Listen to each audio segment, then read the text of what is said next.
Look, you can tell that the moose have been here because they come along and they grab the branch in their mouth and they go and take all the leaves off.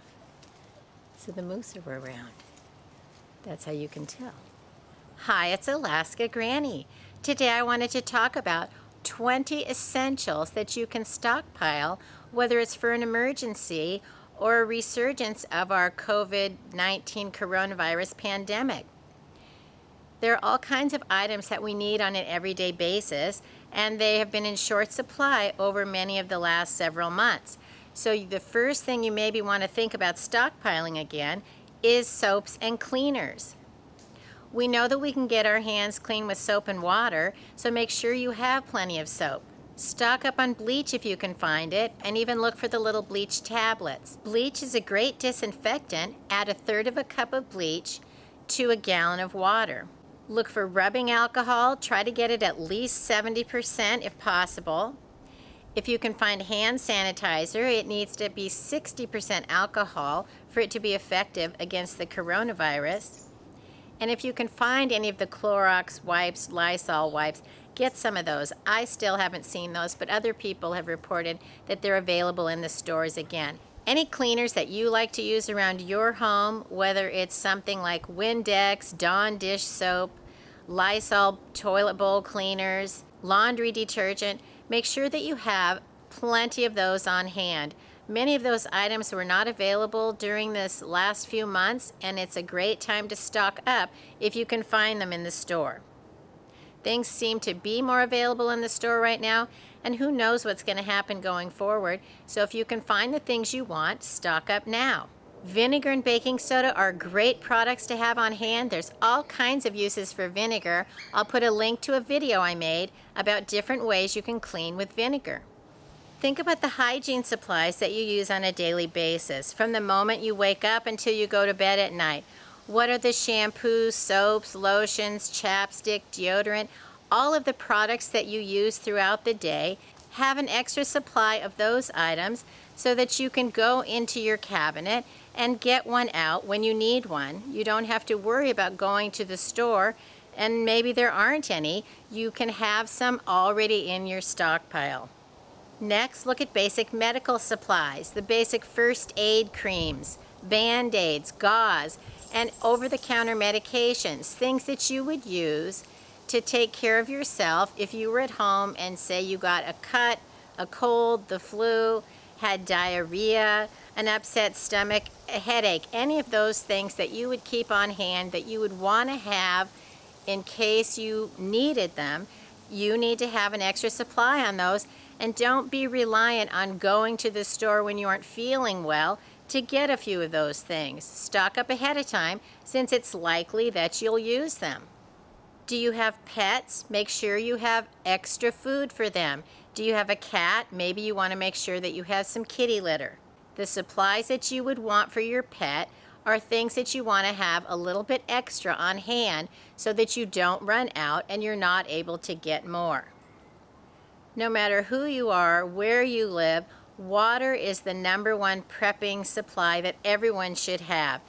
Pick up a few more bottles of water. Fill up a few more containers of water out of your tap.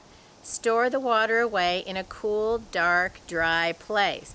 You want to make sure that you store it in the dark because you don't want anything like algae or anything growing in your water. If you have extra water, make sure that you're not storing it on a cement floor because cement can actually leach through into foods and water. So at least put down a board, a piece of cardboard, a tile, something to keep your food or water up off of a cement floor. When you store your water, remember that it's very heavy. A gallon of water weighs about 8.5 pounds, so don't get a container that's so large that you can't move it if you need to. If you're getting a huge container like a 55-gallon barrel, fill it where you're going to have it located because you're not going to be able to move it. Make sure you use sturdy water containers. Things like empty milk jugs are not designed to last for very long. They're not sturdy, and you don't want to find that your water containers leaked when you need the water the most. Store your water on your lowest shelves. Never store it above food in case it should leak. And also remember, it's very heavy. You wouldn't want your shelf to collapse and damage the foods or items that you have stored below it. If you have some rice and beans, great. Maybe you want to add to those supplies. You can also store dried foods like lentils, split peas, garbanzo beans, oatmeal. Look for other kinds of dried foods that also are great to store for long term. If you want to drink coffee, store some extra, but realize you have to use it and rotate it. Coffee doesn't have a very long shelf life, but if it's something that you want on a day-to-day basis, get an extra bag or package. If you want to store coffee for long term, get a container of instant coffee because that lasts like 20 years. Do you have a nice variety of fruits and vegetables? Look it over. Do you have some that are canned? Do you have some in your freezer? Maybe you have some that are dried. Have a variety on hand and don't just store them away in your freezer. Foods in your freezer don't last forever. You need to rotate those within months or maybe up to a year. Don't let food languish in the back of your freezer. Make sure you're getting it out and using it up and replace it. Do you have some salt, pepper, and a variety of spices? In a long drawn-out emergency, if you really are stuck eating your rice and beans and your own home cooking, you may want to have a variety of spices on hand so you can kick it up a notch, help it taste different, and add variety so you don't get food fatigue.